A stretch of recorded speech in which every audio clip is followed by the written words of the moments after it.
اللہ الرحمن الرحیم۔ السلام علیکم۔ یہ پارٹ نمبر 17 ہے۔ آج ہم آپ کے لیے کتاب ریکارڈ کر رہے ہیں، کاپر ہیڈ، مصنف ظہیر احمد، آواز عرفان بٹ۔ یہ کتاب آپ کے لیے بک شیئر پاکستان آڈیو لائبریری کی جانب سے پیش کی جا رہی ہے۔ دیگر کتابوں اور معلومات کے لیے آپ رابطہ کر سکتے ہیں 0300291960 اظہر لطیف سے۔ تو آئیے سنتے ہیں پارٹ نمبر 17۔ صفحہ نمبر 388۔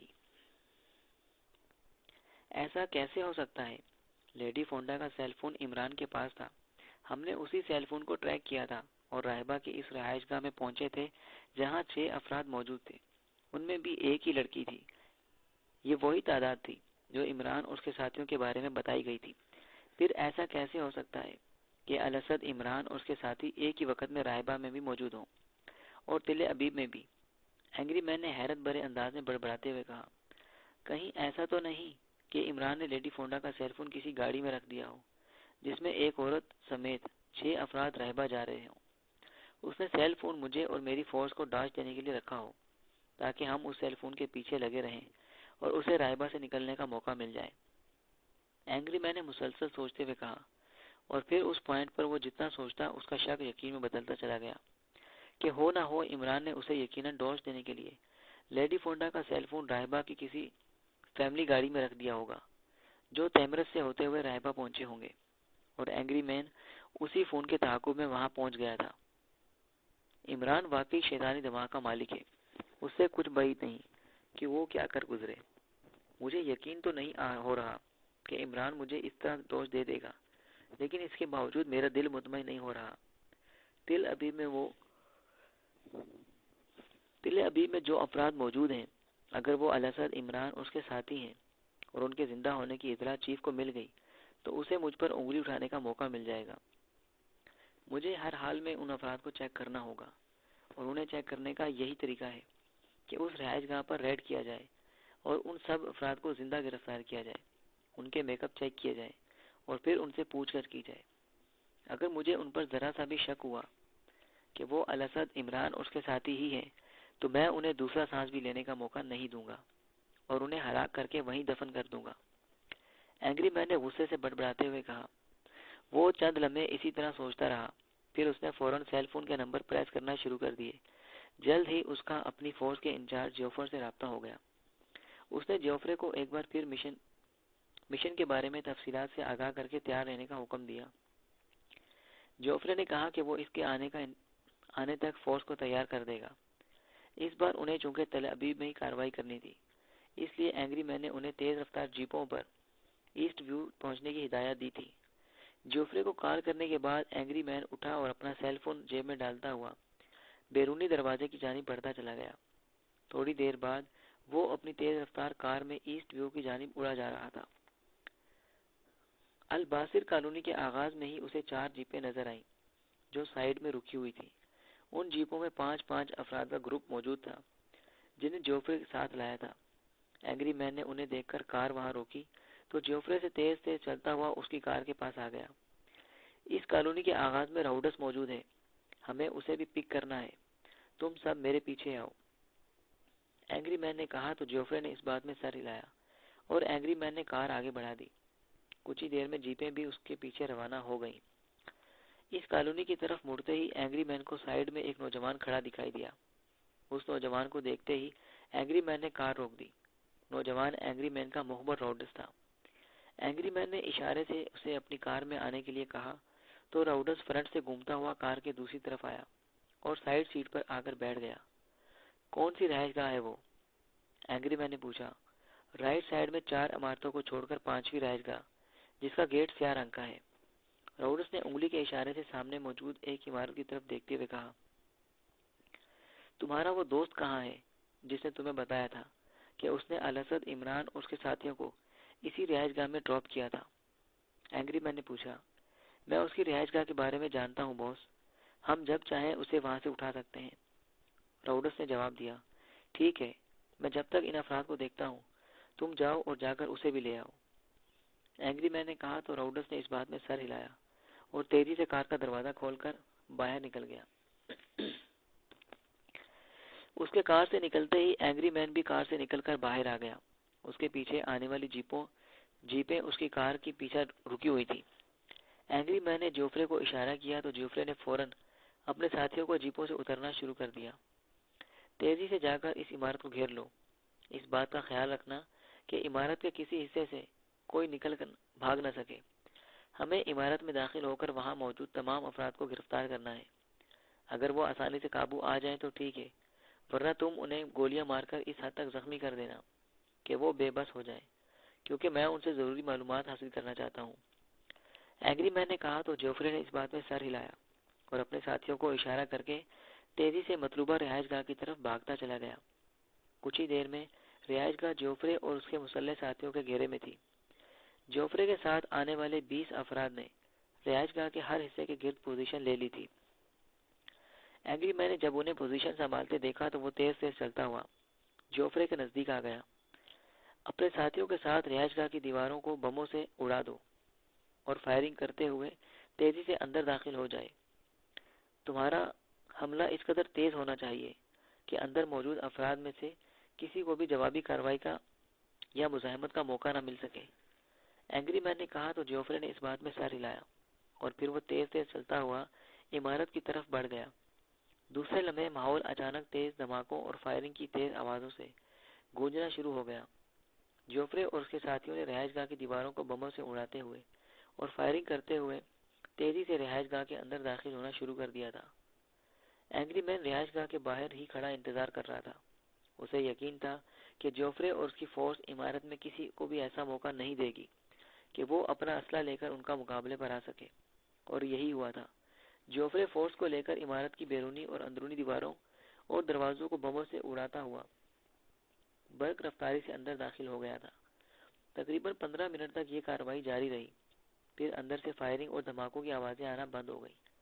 جب عمارت میں خاموشی چھا گئی تو اسی لمحے ایک مسلح آدمی تیزی سے باہر نکلا، اور پھر جیسے ہی اس کی نظر اینگری مین پر پڑی تو وہ تیز تیز چلتا ہوا اس کے پاس آ گیا۔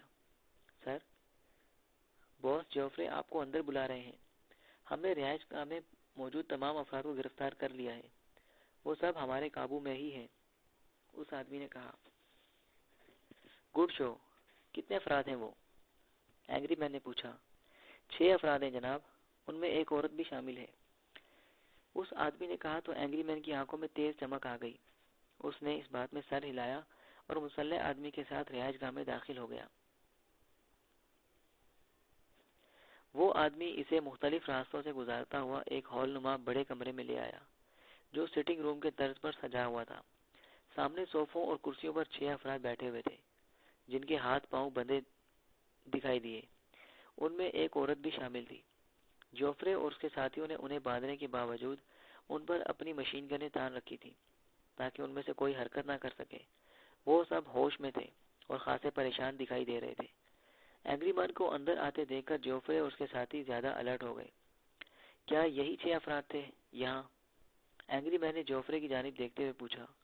یس باس، ہم نے عمارت کا ایک ایک حصہ چیک کر لیا ہے، ان 6 کے سوا یہاں کوئی نہیں ہے، جوفرے نے جواب دیا۔ رہائش گاہ میں کوئی تہہ خانہ تو نہیں ہے؟ اینگری مین نے اس کی طرف غور سے دیکھتے ہوئے پوچھا۔ نو باس، میرے پاس تہہ خانے سرچ کرنے والا ایک آلہ ہے، میں نے اس آلے سے ساری عمارت کو چیک کیا ہے۔ اس عمارت کے نیچے کوئی تہہ خانہ یا کوئی خفیہ راستہ موجود نہیں ہے، جوفرے نے اعتماد بھرے لہجے میں کہا۔ ٹھیک ہے، شکل و صورت سے تو یہ سب مقامی ہی معلوم ہوتے ہیں، لیکن بہرحال انہیں چیک کرنا ضروری ہے، اینگری مین نے کہا اور تیز تیز چلتا ہوا صوفے اور کرسیوں پر بیٹھے افراد کی طرف گیا۔ سامنے کرسی پر ایک نوجوان بیٹھا ہوا تھا جس کے چہرے اور آنکھوں میں دہشت طاری تھی۔ وہ بڑی خوف بھری نظروں سے اینگری مین اور وہاں موجود مسلح افراد کو دیکھ رہا تھا، جیسے اس کی سمجھ میں نہ آ رہا ہو کہ اس کی رہائش گاہ میں کارروائی کیوں کی گئی ہے اور ان سب کو اس طرح کیوں باندھا گیا ہے۔ کیا نام ہے تمہارا؟ اینگری مین نے نوجوان کی جانب دیکھتے ہوئے پوچھا۔ میں انکل ٹام ہوں اور یہ میری بیوی بچے ہیں، نوجوان نے بوکھلائے ہوئے لہجے میں کہا۔ Uncle Tom? یہ کیسے ہو سکتا ہے؟ تم نوجوان ہو، تم بھلا انکل کیسے ہو سکتے ہو؟ اور یہ تمہارے بیوی بچے ہیں؟ اس کا مطلب ہے؟ اینگری مین نے حیران ہوتے ہوئے پوچھا۔ میں ننھے بچوں کا انکل ہوں، اور یہ میری بیوی ہے اور باقی سب میرے بچے ہیں۔ نوجوان نے کہا، تمہاری اور تمہاری بیوی کی عمر اتنی زیادہ نہیں لگتی، پھر اتنے بڑے بڑے بچے، یہ کیا توک ہوئی؟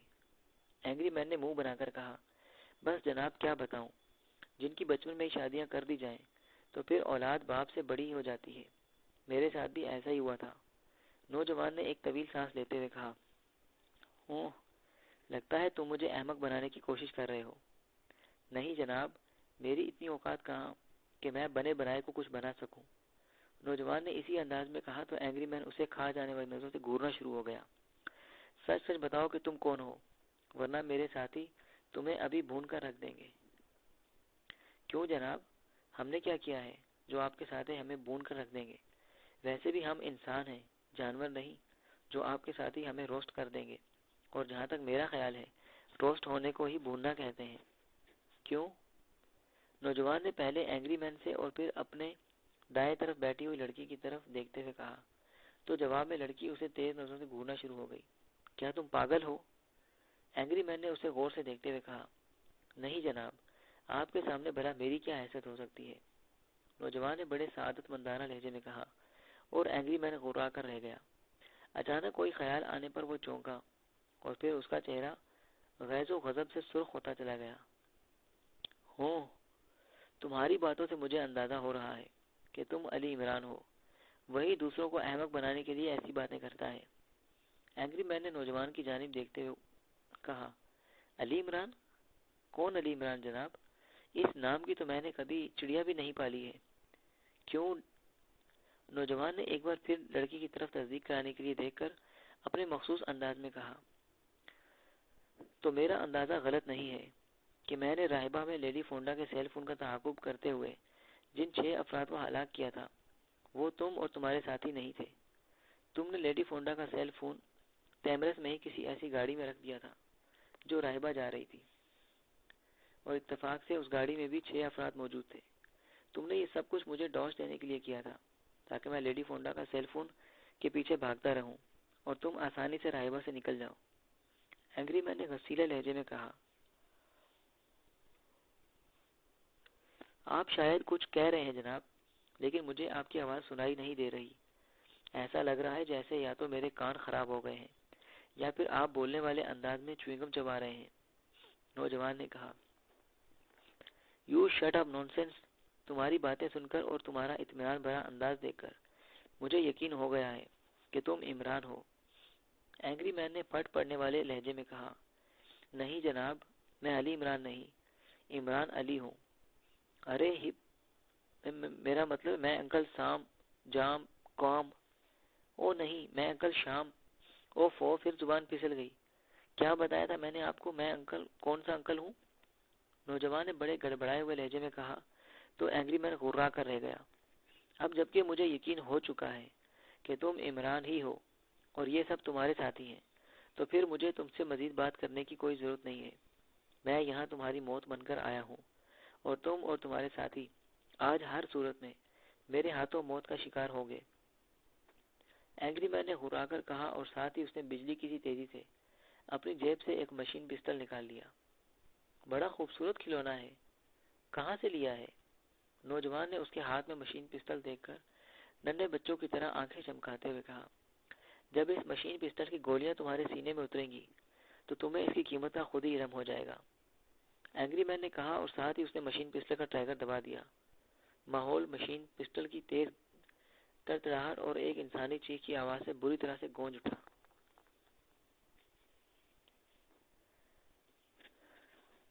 کرنل روز کے چہرے پر انتہائی پریشانی اور کبیدگی کے تاثرات تھے۔ وہ اپنے آفس میں بیٹھا غصے اور پریشانی سے ہونٹ چبا رہا تھا۔ اس نے فورس کو جنوبی علاقے میں لیڈی فونڈا کو لینے کے لیے بھیجا تھا، لیکن وہ خالی ہاتھ ہی واپس آ گئی تھی۔ فورس کے سربراہ نے اس علاقے کی سرچنگ کی تو اسے ایک غار سے لیڈی فونڈا کی لاش مل گئی تھی۔ اس لاش کے سوا وہاں کوئی نہیں تھا۔ کرنل ڈوز کو یقین تھا کہ عمران نے لیڈی فونڈا کو ہلاک کر کے جس طرح سے اسے لیڈی فونڈا کی آواز میں کال کی تھی، وہ اپنے ساتھ آنے والی لڑکی کو یقیناً لیڈی فونڈا کے میک اپ میں کاپر ہیڈ کو کے ہیڈ کوارٹر بھیجنے کی کوشش کرے گا، اور اس کے لیے کرنل ڈوز نے عمران کو یہ یقین بھی دلا دیا تھا کہ وہ جلد ہی اسے لینے کے لیے ایک ہیلی کاپٹر بھیج رہا ہے۔ ہیلی کاپٹر وہاں پہنچ گیا تھا، لیکن عمران اور اس کے ساتھی وہاں سے نکل چکے تھے۔ کرنل راس کو اس بات پر بھی حیرت ہو رہی تھی کہ آخر عمران نے نکلی لیڈی فونڈا کو کاپر ہیڈ کے ہیڈ کوارٹر بھیجنے کا پروگرام کیوں ملتوی کر دیا تھا۔ کیا اسے معلوم ہو گیا تھا کہ کرنل راس نے اس کی آواز پہچان لی ہے؟ لیکن اسے اس بات کا پتہ کیسے چل سکتا تھا؟ عمران اور اس کے ساتھی کرنل راس کے لیے سر درد بنتے جا رہے تھے۔ وہ انہیں کسی بھی صورت میں اسرائیل آنے نہیں دینا چاہتا تھا، لیکن عمران اور اس کے ساتھی تو موت کا طوفان بنے ہوئے تھے، جو نہ صرف اسرائیل پہنچ چکے تھے بلکہ انہوں نے اسرائیل کا ایک اہم اور بہت بڑا بیس کیمپ بھی تباہ کر دیا تھا، جہاں اس کا ٹاپ ایجنٹ جوالفرڈ موجود تھا، اور اب عمران نے اس کے ٹاپ لیڈی ایجنٹ فونڈا کو بھی ہلاک کر دیا تھا، اور خود وہ اس کے ساتھی نہ جانے کہاں غائب ہو گئے تھے۔ گو کہ کرنل راس نے عمران اور اس کے ساتھیوں کے پیچھے اینگری مین جیسے تیز اور شاطر ایجنٹ کو لگا دیا تھا، لیکن اس کے باوجود اب اسے اطمینان نہیں ہو رہا تھا کہ عمران اور اس کے ساتھی اینگری مین کے قابو میں آ سکیں گے۔ کرنل راس کو یہ فکر ستائے جا رہی تھی کہ اگر عمران اور اس کے ساتھی کاپر ہیڈ کے ہیڈ کوارٹر میں داخل ہو گئے تو وہ اس کے ساتھ کاپر ہیڈ کے ہیڈ کوارٹر میں کو بھی تباہ کر دیں گے۔ یہ درست تھا کہ کرنل راس نے کاپر ہیڈ کے ہیڈ کوارٹر کو ناقابل تسخیر بنا رکھا تھا، لیکن کرنل راس کو فکر اس بات سے تھی کہ لیڈی فونڈا ہیڈ کوارٹر کے بارے میں اور ہیڈ کوارٹر کے حفاظتی انتظامات کے بارے میں سب کچھ جانتی تھی۔ جس طرح سے کاپر ہیڈ کی فورس کو غار سے لیڈی فونڈا کی لاش ملی تھی، اس لاش کو دیکھ کر ایسا لگتا تھا کہ اس پر تشدد کیا گیا ہو، اور ظاہر ہے عمران جیسا انسان لیڈی فونڈا جیسی تربیت یافتہ لیڈی ایجنٹ کو معلومات حاصل کیے بغیر ہلاک نہیں کر سکتا تھا۔ اس نے ضرور لیڈی فونڈا سے کاپر ہیڈ کے ہیڈ کوارٹر کے بارے میں تمام تر معلومات حاصل کر لی ہوں گی، اور یہ بھی ممکن ہے کہ عمران کو جب ہیڈ کوارٹر کے حفاظتی انتظامات کا پتہ چلا ہوگا تو وہ ان تمام حفاظتی انتظامات کو بریک کرنے کے انتظامات کر کے ہی وہاں آئے، اور کرنل راس ہر حال میں عمران کو ہیڈ کوارٹر تک آنے سے روکنا چاہتا تھا۔ کرنل راس کے پاس ایسا کوئی سسٹم نہیں تھا کہ وہ فوری طور پر ہیڈ کوارٹر کے حفاظتی انتظامات کو تبدیل کر سکے۔ حفاظتی انتظامات کی تبدیلی کے لیے اسے وقت درکار تھا۔ عمران اور اس کے ساتھی اس دوران اس سے ہیڈ کوارٹر پر حملہ کر سکتے تھے۔ کرنل راس اسی ادھیڑ بن میں تھا کہ وہ ایسا کیا کرے کہ عمران اور اس کے ساتھی اگر مشرقی پہاڑی علاقے میں بھی آ جائیں تو وہ کسی طرح سے ہیڈ کوارٹر میں نہ گھس سکے۔ اس نے فوری طور پر ہیڈ کوارٹر میں داخلے کے تمام راستے سیلڈ کر دیے تھے، اور غیر معینہ مدت تک کے لیے کاپر ہیڈ کے تمام ایجنٹوں کو ہیڈ کوارٹر کے اندر آنے اور ہیڈ کوارٹر میں موجود افراد کو باہر جانے سے روک دیا تھا۔ اس نے ہیڈ کوارٹر کے آپریشن روم میں بھی سختی سے ہدایت جاری کر دی تھی کہ آپریشن روم سے ہیڈ کوارٹر کے ارد گرد کے علاقے میں خصوصی طور پر ہر طرح اور ہر لمحہ چیکنگ کا انتظام کیا جائے۔ ہیڈ کوارٹر کے مخصوص ایریا میں اگر کوئی بھی شخص چاہے اس کا تعلق ملک کے کسی اعلیٰ عہدیدار سے کیوں نہ ہو، اسے فوراً پہاڑیوں پر نصب لیزر گنوں سے ہلاک کر دیا جائے۔ ہیڈ کوارٹر کے گرد میگا بلیو ریز کا احسار بھی بڑھا دیا گیا تھا، اور اب اس ریز میں ہاٹ ریز بھی مکس کر دی گئی تھی، جس سے ان ریز کے احسار میں آنے والا صرف بے ہوش نہیں ہوتا تھا بلکہ جو بھی اس ریز کے احسار میں داخل ہوتا وہ فوراً ہلاک ہو جاتا۔ یہ انتظام کرنل راس نے اس لیے کیا تھا کہ عمران اور اس کے ساتھی اگر پہاڑیوں کی چوٹیوں میں لگی لیزر گن سے بچنے کی کوشش کریں اور وہ پہاڑی چٹانوں کے پیچھے سے رینگتے ہوئے بھی آئیں تو وہ میگا بلیو پاور اور ہاٹ ریز سے کسی طور بچ نہ سکیں، اور اس حصار میں آتے ہی وہ فوراً ہلاک ہو جائیں۔ کیونکہ mega blue rays hot rays mixed ہو چکی تھی، اس لیے اس ریز کی پاور میں بے حد اضافہ ہو چکا تھا، اور اس ریز کی زد میں آنے والا انسان تو کیا، چٹانوں اور پہاڑیوں پر رینگنے والے حشرات الارض بھی نہیں بچ سکتے تھے۔ یہ انتظام عمران اور اس کے ساتھیوں کو ہیڈ کوارٹر میں داخل ہونے سے روکنے کے لیے کافی تھے، لیکن اس کے باوجود کرنل راس مطمئن نہیں ہو رہا تھا۔ اس کا دل چیخ چیخ کر اسے آنے والے خطرات سے آگاہ کر رہا تھا، اور اسے یوں محسوس ہو رہا تھا کہ اس قدر حفاظتی انتظامات کے باوجود وہ عمران اور اس کے ساتھیوں کو ہیڈ کوارٹر میں داخل ہونے سے نہیں روک سکے گا۔ کرنل راس کا بس نہیں چل رہا تھا کہ عمران اور اس کے ساتھیوں کو اس کے قابو میں آ جائے تو وہ اپنے دانتوں سے اس کی گردنیں ادھیڑ کر رکھ دے۔ عمران اور اس کے ساتھیوں کے اسرائیل پہنچنے کی وجہ سے پروفیسر ایڈگر کی کے ایم میزائلوں کی لیبارٹری بھی خطرے میں آ گئی تھی۔ اور عمران اور اس کے ساتھیوں کا مین ٹارگیٹ ایم کے لیبارٹری ہی تھی۔ کرنل روس نے پروفیسر ایڈگر سے بات کر کے لیبارٹری کو بھی سیلڈ کرا دیا تھا، اور اس نے پروفیسر ایڈگر سے استدعا کی تھی کہ وہ اگلے چند روز تک لیبارٹری کا تمام مواصلاتی نظام بلاک کر دیں، تاکہ نہ لیبارٹری سے کوئی کسی کو کال کر سکے اور نہ ہی باہر سے لیبارٹری میں کوئی کال کر سکے۔ یہاں تک کہ کرنل روس نے پروفیسر ایڈگر سے کہا تھا کہ اگر وہ اپنی لیبارٹری کو غیر ملکی ایجنٹوں سے محفوظ رکھنا چاہتے ہیں تو وہ اس سے مکمل طور پر کوآپریٹ کرے اور اسرائیلی پرائم منسٹر اور اسرائیلی پریزیڈنٹ سے بھی بات کرنے سے اجتناب کرے، کیونکہ ایم کے لیبارٹری کو تباہ کرنے کے لیے جو غیر ملکی ایجنٹ آئے ہیں وہ اسے دھوکہ دینے کے لیے پرائم منسٹر اور پریزیڈنٹ کی آواز میں بھی اس سے بات کر سکتے ہیں۔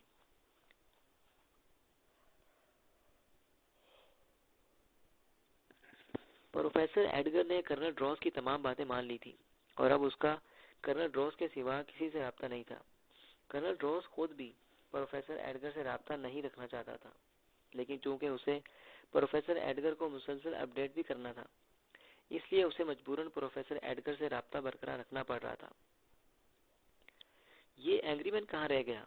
وہ تو مجرموں کا سراغ لگا کر آندھی اور طوفان کی طرح ان کے پیچھے لگ جاتا ہے، اور اس وقت تک چین نہیں لیتا جب تک کہ وہ مجرموں کو ان کے انجام تک نہ پہنچا دے۔ اس بار اسے کیا ہوا ہے کہ وہ اب تک عمران اور اس کے ساتھیوں کو تلاش ہی نہیں کر سکا۔ اس نے کوئی رپورٹ بھی نہیں دی ہے، نہ جانے وہ کیا کرتا پھر رہا ہے۔ کرنل روس نے گھبراہٹ بھرے لہجے میں کہا۔ اسی لمحے اچانک کمرے میں تیز سیٹی کی آواز ابھری تو کرنل روس چونک پڑا۔ سیٹی کی آواز اس کی میز کی دراز سے نکل رہی تھی۔ کرنل روس نے فوراً میز کی دراز کھولی اور اس میں سے ایک جدید ساخت کا ٹرانسمیٹر نکال لیا۔ کرنل روس نے جیسے ہی ٹرانسمیٹر کا ایک بٹن پریس کیا، اس سے نکلنے والی سیٹی کی آواز بند ہو گئی۔ ہیلو ہیلو، اینگری مین اسپیکنگ، ہیلو، اوور۔ ٹرانسمیٹر آن ہوتے ہی اس سے اینگری مین کی مخصوص آواز سنائی دی۔ یس کرنل روس، اٹینڈنگ اوور۔ کرنل روس نے اپنے مخصوص انداز میں کہا، چیف میں نے آپ کو خوشخبری دینے کے لیے کال کی تھی، اوور۔ دوسری طرف سے اینگری مین کی اسپاٹ آواز سنائی دی، کیسی خوشخبری؟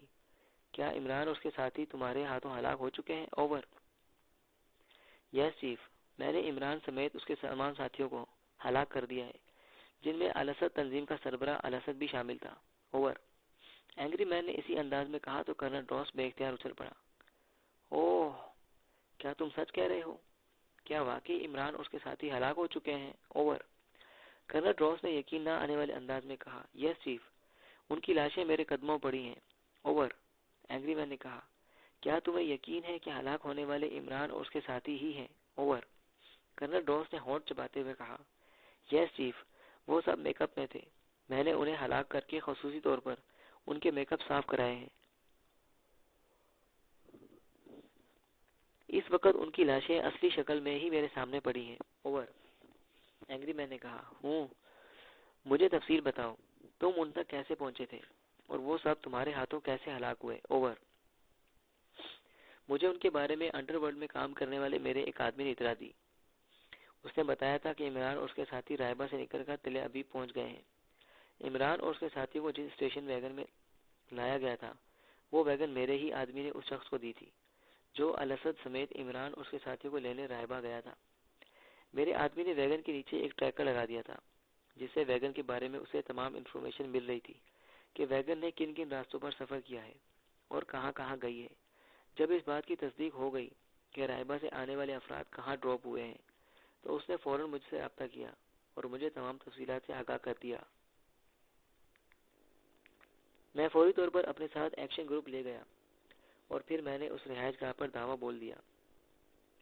میرے آدمی رہائش گاہ کی دیواروں اور دروازوں کو بموں سے اڑاتے ہوئے فوراً رہائش گاہ میں داخل ہو گئے۔ اس رہائش گاہ کے مختلف حصوں میں 6 افراد موجود تھے، جن میں ایک لڑکی بھی شامل تھی۔ میرے آدمیوں نے فوری طور پر انہیں گرفتار کیا، اور پھر جب ان سب کو میرے سامنے پیش کیا گیا تو ان میں سے ایک شخص نے میرے ساتھ احمقانہ انداز میں باتیں کرنی شروع کر دی۔ اس کی احمقانہ باتیں سن کر مجھے یقین ہو گیا کہ وہ علی عمران ہی ہے، جو جان بوجھ کر ایسی باتیں کر کے دوسروں کو احمق بنانے کی کوشش کرتا ہے۔ میں نے فوراً مشین پسٹل نکال کر سب سے پہلے اسے گولیاں ماری، اور پھر میرے حکم پر میرے ساتھیوں نے وہاں موجود باقی سب کو بھی گولیوں سے چھلنی کر دیا۔ وہ سب ہلاک ہو چکے تھے۔ لیکن میں چونکہ کوئی رسک لینے کا عادی نہیں ہوں، اس لیے میں نے اپنے ہاتھوں سے ایک ایک گولی ان کے سروں پر بھی مار دی تھی تاکہ ان کے زندہ ہونے کا 1% بھی چانس نہ رہے۔ ان سب کو ہلاک کرنے کے بعد میں نے ان کے میک اپ کی طرف توجہ دی۔ انہوں نے عجیب و غریب قسم کے میک اپ کر رکھے تھے جو کسی بھی طرح سے صاف ہونے کا نام ہی نہیں لے رہے تھے، لیکن آپ جانتے ہیں کہ میں میک اپ صاف کرنے کا ایکسپرٹ ہوں۔ میں نے جب اپنے چند نسخے آزمائے تو ان کے چہرے صاف ہوتے چلے گئے اور ان سب کے اصلی چہرے میرے سامنے آ گئے جو بلا شبہ عمران اور اس کے ساتھیوں کے ہی ہیں۔ اوور۔ اینگری مین نے کرنل ڈراس کو تفصیل بتاتے ہوئے کہا، اوہ good show, really good show angry مین۔ تم اندازہ بھی نہیں لگا سکتے کہ عمران اور اس کے ساتھیوں کی ہلاکت کا سن کر مجھے کس قدر سکون ملا ہے۔ میں ان کی وجہ سے بے حد پریشان تھا، خاص طور پر جب سے ان کے ہاتھوں لیڈی فونڈا ہلاک ہوئی ہے۔ میری تو جیسے نیند ہی اڑ گئی ہو۔ لیڈی فونڈا سے انہوں نے یقیناً کاپر ہیڈ کے ہیڈ کوارٹر کا پتہ چلا لیا ہوگا اور اب وہ یہاں ریڈ کرنے کا پروگرام بنا رہے ہوں گے۔ میں نے ہیڈ کوارٹر کے تمام راستے سیل کر دیے تھے، لیکن اس کے باوجود مجھے چین نہیں آ رہا تھا اور مجھے ایسا لگ رہا تھا کہ عمران اور اس کے ساتھی ہر حال میں ہیڈ کوارٹر پہنچ جائیں گے اور میرے لیے ان سے ہیڈ کوارٹر کے ساتھ ساتھ ایم کے میزائل کی لیبارٹری بھی بچانی مشکل ہو جائے گی۔ لیکن اب تم نے ان سب کو ہلاک کر دیا ہے تو میرے تمام خدشات اور پریشانیاں دور ہو گئی ہیں۔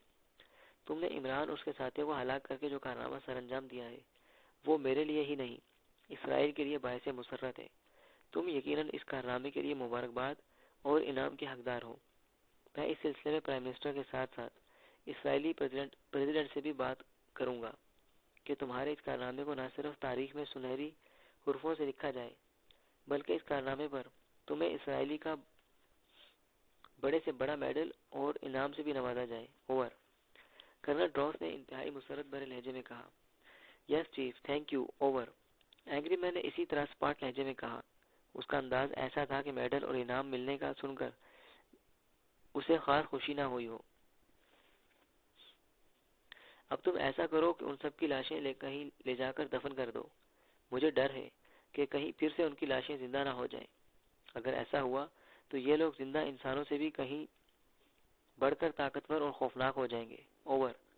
کرنل ڈراس نے کہا، میں ان کی لاشیں جلانے کا سوچ رہا تھا چیف، اور میں یہ کام کرنے ہی لگا تھا کہ مجھے خیال آیا کہ اس سلسلے میں مجھے آپ سے مشورہ لینا چاہیے۔ اوور۔ اینگری مین نے کہا، کیا مشورہ؟ کیسا مشورہ؟ اوور۔ علی عمران اور اس کے ساتھیوں کے بارے میں کہا جاتا ہے کہ یہ مافوق الفطرت قسم کے انسان ہیں جو مرنے کے بعد بھی زندہ ہو جاتے ہیں، اور یہ بھی کہا جاتا ہے کہ اکثر مرنے والے جنہیں ایجنٹ عمران اور اس کے ساتھی سمجھ لیتے ہیں بعد میں وہ کوئی اور نکلتے ہیں، اور عمران اور اس کے ساتھی اسی طرح سے اپنا مشن مکمل کرنے کے لیے دن دراتے پھرتے ہیں۔ ان کی ہلاکت کا کسی بھی ایجنٹ یا حکومت کو اس وقت تک یقین نہیں ہوتا جب تک کہ وہ ان کی لاشیں اپنی آنکھوں سے نہ دیکھ لیں، اور کئی بار ایسا بھی ہوا ہے کہ جس ملک میں عمران اور اس کے ساتھی مشن پر گئے ہیں وہاں کے ایجنٹوں اور ایجنسیوں نے یقینی طور پر انہیں ہلاک کر دیا تھا۔ اس ملک کے اعلیٰ حکام نے بھی اس بات کی تصدیق کر دی تھی کہ ہلاک ہونے والے عمران اور اس کے ساتھی ہی ہیں، لیکن پھر اچانک پانسا پلٹ جاتا ہے اور عمران اور اس کے ساتھی ہلاک ہونے کے باوجود زندہ ہوتے ہیں کہ ہلاک ہونے والے وہ نہیں بلکہ کوئی اور تھے جو ان کے خصوصی میک اپ میں تھے۔ اس طرح انہیں اپنا مشن مکمل کرنے کا موقع بھی مل جاتا ہے اور وہ غیر ملکی ایجنسیوں اور ایجنٹوں کو بھی چکمہ دے کر نکل جانے میں کامیاب ہو جاتے ہیں۔ میں سمجھا نہیں، تم کہنا کیا چاہتے ہو؟ اوور۔ کرنل ڈراس نے حیرت بھرے لہجے میں کہا، چیف، میں آپ کے اعتماد کا آدمی ہوں۔